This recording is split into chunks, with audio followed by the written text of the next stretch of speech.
أعوذ بالله من الشيطان الرجيم. بسم الله الرحمن الرحيم. وَلَقَدْ صَدَقَكُمُ اللَّهُ وَعْدَهُ إِذْ تَحُسُّونَهُم بِإِذْنِهِ حَتَّى إِذَا فَشِلْتُمْ وَتَنَازَعْتُمْ فِي الْأَمْرِ وَعَصَيْتُم مِّن بَعْدِ مَا أَرَاكُم مَّا تُحِبُّونَ مِنكُم مَّن يُرِيدُ الدُّنْيَا وَمِنكُم مَّن يُرِيدُ الْآخِرَةَ ثُمَّ صَرَفَكُمْ عَنْهُمْ لِيَبْتَلِيَكُمْ وَلَقَدْ عَفَا عَنْكُمْ وَاللَّهُ ذُو فَضْلٍ عَلَى الْمُؤْمِنِينَ۔ اللہ نے جو وعدہ تم سے کیا تھا اسے سچ کر دکھایا، جبکہ تم اس کے اذن سے ان کو بے دریغ قتل کر رہے تھے، یہاں تک کہ جب تم نے کمزوری دکھائی اور معاملے میں باہم اختلاف کیا اور نافرمانی کی، بعد اس کے کہ اللہ نے تمہیں وہ چیز دکھائی جس کے تم دل دادا تھے۔ تم میں کچھ طالب دنیا تھے اور کچھ طالب آخرت، تب اس نے تمہارا رخ ان کی طرف سے پھیر دیا تاکہ وہ تمہاری آزمائش کرے، تاہم اس نے تمہیں معاف کر دیا، اور اللہ مومنوں کے حق میں بڑا مہربان ہے۔ یہ سورہ آل عمران کی 152 نمبر کی آیت ہے۔ غزوہ احد کے بارے میں تذکرہ چل رہا تھا۔ اس آیت میں غزوہ احد میں مسلمانوں کی جو عارضی شکست ہوئی تھی اور جو مغلوبیت ہو گئی تھی مسلمانوں کو، اس کے اسباب کا بیان ہے۔ سب سے پہلے اللہ تعالیٰ فرماتے ہیں کہ ہم نے تم سے جو وعدہ کیا تھا اس سے سچا کر دکھایا۔ مطلب یہ کہ غزوہ بدر کے موقع پر بھی اللہ تعالیٰ نے مسلمانوں سے مدد اور نصرت کا وعدہ کیا تھا فرشتوں کے ذریعے سے۔ اس سے پہلے اس کا تذکرہ بیچ میں آ چکا ہے، لَقَدْ نَصَرَكُمُ اللَّهُ بِبَدْرٍ وَأَنْتُمْ أَذِلَّةٌ فرما کر، یعنی تم اس وقت بھی کمزور تھے، ہم نے تمہاری مدد کی تھی بدر کے موقع پر بھی۔ اور غزوہ احد کے شروع ہونے سے پہلے بھی اللہ تعالیٰ نے مسلمانوں سے بذریعہ نبی صلی اللہ علیہ وسلم وعدہ کیا تھا کہ ہم تمہاری مدد ضرور کریں گے، اور اللہ تعالیٰ وہ وعدے کو پورا فرمائے، کیونکہ اللہ تعالیٰ وعدوں کو پورا کرنے میں بڑے سچے ہیں۔ اور فرمایا جا رہا ہے کہ ہم نے ایسے وعدہ پورا کیا کہ تم ان کو بے دریغ قتل کر رہے تھے۔ اس کے تعلق سے تفصیلی بات یہی ہے کہ مسلمان تعداد میں کم ہونے اور بے سر و سامانی کی حالت میں ہونے کے باوجود مشرکین پر بھاری رہے شروع میں غزوہ احد میں بھی، جس کا ثبوت اس بات سے ملتا ہے کہ مشرکین میں سے جو لوگ ایک کے بعد دیگرے پرچم سنبھال رہے تھے مسلمانوں کے ہاتھوں قتل ہوئے، اور بالآخر پرچم زمین پر گر گیا، جو اس زمانے میں شکست کی علامت تھی، لیکن اس کے بعد مسلمانوں سے کچھ کمزوریوں کو صدور ہوا، جس کے نتیجے میں انہیں بڑی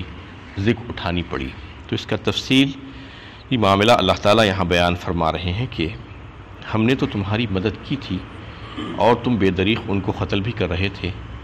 اور باضابطہ یعنی اب یہ حالت ہو گئی تھی کہ ان کا پرچم زمین پر گر گیا تھا، شکست کے معنی میں آتا ہے وہ، لیکن اس کے بعد فوراً جنگ کا پانسا پلٹا۔ یہ اس وجہ سے ہوا کہ تمہاری کچھ کمزوریاں تھیں۔ کون سی کمزوریاں تھیں اللہ تعالیٰ اس کا تذکرہ یہاں پر فرما رہے ہیں۔ حتی اذا فشلتم وتنازعتم فی الامر وعصیتم،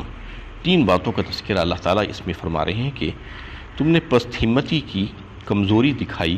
وتنازعتم فی الامر، اور پھر اختلافات کیے۔ کس چیز میں اختلاف کیا؟ کہ اللہ کے نبی صلی اللہ علیہ وسلم نے جو 50 تیر اندازوں کو ایک درے پر حفاظت کے لیے بٹھا دیا تھا، اور آپ صلی اللہ علیہ وسلم نے ان کو ہدایت دی تھی کہ یہاں سے بالکل بھی نہیں ہٹنا چاہے کچھ ہو جائے، لیکن ان میں جو ہے کچھ اختلاف رائے پیدا ہوا۔ یہ سوچنے لگے کہ اب تو جنگ فتح ہو چکی ہے، اب یہ حکم جو تھا وہ جنگ کے دوران کے لیے تھا، اب یہ حکم باقی نہیں بچا ہے، لہٰذا ہم وہاں سے ہٹ سکتے ہیں۔ یہ اختلاف رائے ان میں پیدا ہوا اور تنازع ہوا، اور ان میں جو ہے جھگڑا پیدا ہوا۔ اس طریقے سے وہ کمزور اور بزدل ہو گئے۔ وَعَصَيْتُمْ، اور پھر اس میں ایک نافرمانی کا پہلو بھی تھا، وہ یہ کہ اللہ کے نبی صلی اللہ علیہ وسلم کے کہنے کے باوجود بھی انہوں نے وہاں سے جو ہے ہٹ کر یہ بات جو ہے یہ کام کیا تھا جیسا کہ آپ صلی اللہ علیہ وسلم کی بات کو نہیں مانا ہے۔ حالانکہ ویسا نہیں تھا کہ ان میں جو ہے کچھ اختلاف ہو گیا تھا، لیکن بظاہر ایسا دکھ رہا تھا کہ وہ نافرمانی کا پہلو ہے۔ وَعَصَيْتُمْ مِن بَعْدِ مَا أَرَاكُمْ مَا تُحِبُّونَ، فرماتے ہیں اللہ تعالیٰ اس کے بعد کہ ہم نے تم کو جو چیز دکھائی تھی وہ تمہیں بہت پسند تھی۔ مطلب یہ ہے کہ فتح و نصرت اور کامیابی ساری چیزیں تم کو تمہاری آنکھوں کے سامنے نظر آ رہی تھی، جو تمہیں پسند تھی وہ دکھا دیا تھا ہم نے۔ مِنْكُمْ مَنْ يُرِيدُ الدُّنْيَا وَمِنْكُمْ مَنْ يُرِيدُ الْآخِرَةَ، اور پھر فرمایا جا رہا ہے کہ اس میں دو گروہ ہو گئے تھے۔ ایک گروہ وہ تھا جو دنیا کی چاہت رکھ رہا تھا دل میں، مطلب یہ تھا کہ مال غنیمت حاصل کرنے کے لیے وہ لوگ وہاں سے آ گئے اور مال غنیمت جمع کرنا شروع کر دیا اس میں، اور انہوں نے یہ سوچا کہ اس میں حرج ہی کیا ہے، جبکہ ان کے دستے کے جو سردار تھے حضرت عبداللہ بن جبیر رضی اللہ تعالیٰ عنہ، انہیں روکنے کی کوشش کری کہ دیکھو نبی صلی اللہ علیہ وسلم نے ہمیں یہاں پر بٹھایا ہے اور کہا ہے کہ یہاں سے نہیں ہٹنا، تو اس لیے تم جو ہے یہاں سے اگر ہٹو گے تو یہ نافرمانی ہو جائے گی۔ لیکن چونکہ ان کو جو ہے مال غنیمت بھی نظر آ رہا تھا کہ مسلمانوں کا لشکر مال غنیمت جمع کر رہا تھا، تو انہوں نے سوچا کہ ہم بھی جا کر ان کے ساتھ جمع کر لیں تو کیا حرج ہے۔ تو اللہ تعالیٰ فرما رہے ہیں کہ تم میں سے ایک گروہ ایسا ہو گیا تھا اس وقت جو دنیا کی طلب دل میں رکھ رہا تھا، اس لیے یہ کام کیے تھے۔ جبکہ مال غنیمت کے تعلق سے تو یہ حکم ہے کہ مال غنیمت جنگ کے ختم ہونے کے بعد تقسیم کر دیا جاتا ہے فوجی نے لشکر کے اندر، اسلامی لشکر میں۔ اس کو کوئی جمع کرے یا نہ کرے، جمع نہیں کرتا ہے تو اس کا مطلب یہ نہیں کہ اس کو جو ہے مال غنیمت میں حصہ نہیں ملے گا۔ مال غنیمت جمع کیا جائے گا اور اس کے بعد سارے لشکر میں اس کو جو ہے جو ترتیب وار ہے اس طریقے سے اس کو تقسیم کیا جائے گا، اس کے حصے کیے جائیں گے۔ تو اللہ تعالیٰ فرما رہے ہیں کہ اس میں تم نے جلدی کی۔ وَمِنْكُمْ مَنْ يُرِيدُ الْآخِرَةَ، لیکن اس میں ایک گروہ ایسا بھی تھا جو آخرت کا طالب تھا، جو جم کر وہیں پر رہے اور دشمن کا انہوں نے مقابلہ کیا۔ ثُمَّ صَرَفَكُمْ عَنْهُمْ لِيَبْتَلِيَكُمْ، اور پھر اللہ تعالیٰ فرماتے ہیں کہ اللہ تعالیٰ کی عنایت دیکھیے کہ قابل دید ہے کہ اللہ تعالیٰ جو ہے جو مسلمان اس وقت غلطی بھی کیے تھے، ان سے قصور ہو گیا تھا، اس کا تذکرہ تفصیل کے ساتھ آ گیا، لیکن اس کے باوجود یہ بتایا جا رہا ہے کہ یہ بطور آزمائش کیا تھا، یعنی اللہ تعالیٰ کا غضب نہیں تھا۔ کوئی یہ نہ سمجھے کہ یہ اللہ تعالیٰ کی غضب کی طرف سے مسلمانوں پر جو ہے یہ آفت آئی تھی، بلکہ اس کو بالکل واضح کیا جا رہا ہے۔ مطلب یہ ہے کہ مسلمانوں کے لیے اللہ تعالیٰ کا وعدہ نصرت جو ہے وہ مشروط ہوتا ہے، ہمیشہ شرطوں کے ساتھ ہوتا ہے، غیر مشروط نہیں ہوتا۔ شرطیں کیا ہوتی ہیں؟ نصرت جو ہے اللہ تعالیٰ کی جو آئے گی وہ کہ مسلمان ادائے فرض میں ڈھیلے نہ پڑیں، یعنی سب سے پہلی چیز کہ جو فرض کی جو ادائیگی ہے اس میں پابندی کریں اور اطاعت امر میں اختلاف نہ کریں، جو بھی حکم دیا جائے اس کو فوراً بے چوں و چرا مان لینا، یہ مسلمانوں کو چاہیے۔ اس سے ہٹ کر اس میں کسی قسم کی کوئی اختلاف کی گنجائش نہیں بچتی۔ جو امیر جو حکم دیتا ہے وہ حکم میں جو ہے غور و فکر کی ضرورت نہیں ہونی چاہیے، بلکہ اس کو مان لینا چاہیے حکم سمجھ کر۔ یہ دوسری چیز ہوئی،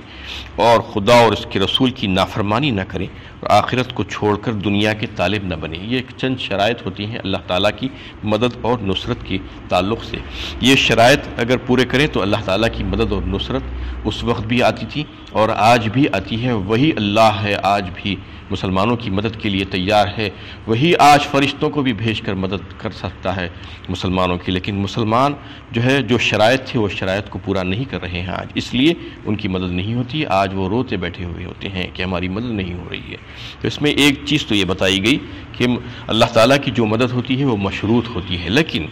اگر مسلمان جو ہے وہ شرطیں پوری نہ کرے تو کیا ہوگا؟ تو اس کے تعلق سے یہ بتایا گیا ہے کہ اگر شرطیں پوری بھی نہ بھی کریں تو اللہ تعالیٰ کا غضب مسلمانوں کے اوپر نہیں ہوتا، اس لیے کہ وہ اللہ کے بندے ہیں، اللہ کے کلمہ گو ہیں، اللہ تعالیٰ کا کلمہ پڑھنے والے ہیں، ایمان رکھنے والے بندے ہیں، تو ان کے ایمان کی بدولت، اس کی برکت سے اللہ تعالیٰ ان کو جو ہے آزمائشوں میں مبتلا کرتے ہیں، غضب نہیں کرتے ان پر۔ غضب اگر کرے تو پھر تباہ و برباد ہو جائیں گے، اس لیے کہ مسلمانوں کے اوپر اللہ تعالیٰ کا غضب نہیں ہوتا، آزمائشوں میں ان کو مبتلا کیا جاتا ہے جس سے ان کی کمزوریاں دور ہو جائے اور خدا کی تائید و نصرت کے وہ حقدار بن سکیں۔ یہ اس میں اللہ تعالیٰ یہ فرمانا چاہ رہے ہیں کہ ہم نے تم کو پھیر دیا اس سے، اور پھر یہ اس وجہ سے ہوا تھا کہ اللہ تعالیٰ تم کو آزمانا چاہ رہے تھے وہاں پر۔ وَلَقَدْ عَفَا عَنْكُمْ، اور پھر فوراً ہی فرما دیا گیا کہ فضل و کرم فرما دیا اللہ تعالیٰ نے، اور صاف الفاظ میں ان کی خطاؤں کی معافی کا اعلان کر دیا گیا۔ وَلَقَدْ عَفَا عَنْكُمْ، جو کچھ بھی ہو چکا وہ ہو چکا، اللہ تعالیٰ نے تم کو معاف فرما دیا۔ وَاللَّهُ ذُو فَضْلٍ عَلَى الْمُؤْمِنِينَ، اور اللہ تعالیٰ بڑے ہی فضل والے ہیں مومن بندوں پر۔ کا مطلب یہ تھا کہ صحابہ کرام کو ان کی جو لغزشیں اور جو خطائیں تھیں اس کے بارے میں ان کو بتایا گیا کہ آئندہ اس کا اعادہ نہ ہونے پائے، اور اللہ تعالیٰ نہیں چاہتے تھے کہ ان کے دلوں میں کسی قسم کی کوئی گندگی ہو۔ وہ اللہ کے نبی صلی اللہ علیہ وسلم کے ساتھی تھے اور ان کی راست نگرانی میں تربیت پا رہے تھے، اس لیے ان کی صفائی کر دی گئی، ان کو متنبہ کیا گیا، ان کو خبردار کر دیا گیا کہ آئندہ ایسا نہیں کرنا، اور پھر فرما دیا گیا کہ ہم نے تمہیں معاف فرما دیا۔ مطلب یہ ہے کہ اب جو خطا ہوئی تھی وہ خطا جو ہے اب باقی نہیں بچی، اس کی کوئی سزا تم کو اب دنیا میں بھی نہیں ہوگی اور آخرت میں بھی تمہاری معافی ہے۔ یہ شرف و فضل ہے صحابہ کرام کا اس کے بارے میں، جبکہ اللہ تعالیٰ نے علل اعلان ان کی معافی کا اعلان اس لیے فرما دیا کہ کوئی بد باطن، کوئی بیہودے قسم کے جو لوگ آئندہ آنے والے ان پر نکتہ چینی نہ کریں، ان پر اعتراضات نہ کریں کہ تم نے جو ہے ایسی غلطی کی تھی، ویسی غلطی کی تھی۔ یہ غلطیاں جو بتائی گئی ہیں وہ امت کو سکھلانے کے لیے کہ تم اگر ایسے کام کرو گے تو تم کو بھی نقصان اٹھانا پڑے گا۔ لیکن صحابہ کرام تو اللہ تعالیٰ کو جو ہے بہت عزیز تھے، اللہ تعالیٰ نے ان کو معاف فرما کر معافی کا جب اعلان فرما دیا کہ تو کسی کو یہ اختیار نہیں بچتا اس میں کہ ان کے اوپر اب کسی قسم کی کوئی نکتہ چینی کریں اور کوئی اعتراض کریں۔ اس میں اعتراضات کے سارے دروازے بند ہو جاتے ہیں۔ بخاری میں جو ہے ایک واقعہ بیان کیا گیا ہے اس سلسلے میں کہ ایک حج کے موقع پر ایک شخص نے حضرت عثمان غنی رضی اللہ تعالیٰ عنہ پر اعتراضات کیے۔ اس نے ایک بات تو یہ کہی کہ غزوہ بدر میں اور جو ہے صلح حدیبیہ کے موقع پر حضرت عثمان غنی موجود نہیں تھے، یعنی جو صلح ہوئی تھی اور اس سے پہلے جو بیعت ہوئی تھی بیعت رضوان، اس میں حضرت عثمان غنی شریک نہیں ہوئے تھے۔ اور تیسری بات ان پر یہ الزام لگایا کہ غزوہ احد کے موقع پر وہ میدان سے فرار ہو گئے تھے۔ تو حضرت ابن عمر رضی اللہ تعالیٰ عنہ نے جو ہے اس کا جواب یہ دیا کہ غزوہ بدر کے موقع پر تو ان کی جو ہے بیوی تھی، ان کی زوجہ بیمار تھی، جو رسول اللہ صلی اللہ علیہ وسلم کی صاحبزادی تھی، ان کی تیمارداری میں تھے، اور جو واقعہ جو ہے صلح حدیبیہ کے موقع پر پیش آیا تھا بیعت رضوان کے موقع پر، تو اس وقت تو وہ وہاں پر تھے اور نبی صلی اللہ علیہ وسلم کے سفیر بن کر مکہ تشریف لے گئے تھے۔ یہ بات غلط ہے کہ وہ اس وقت موجود نہیں تھے۔ اور تیسری بات یہ کہ غزوہ احد کے موقع پر بہت سے صحابہ میں افراتفری مچی تھی اور حالات جو ہے پلٹا کھا گئے تھے۔ اس وقت کئی لوگ، اکثریت جو ہے میدان چھوڑ کر باہر نکل گئی تھی، فرار ہوئی تھی۔ اس میں جو ہے حضرت عثمان غنی رضی اللہ تعالیٰ عنہ بھی تھے، لیکن فرما دیا گیا کہ جب ان کو معاف کر دیا گیا ہے، یعنی سارے صحابہ کو، جو اس وقت ان لوگوں کی جو خطائیں تھیں، تو پھر اس کے بعد اس پر اعتراض کرنے کی کوئی گنجائش باقی نہیں بچتی۔ وآخر دعوانا ان الحمد للہ رب العالمین۔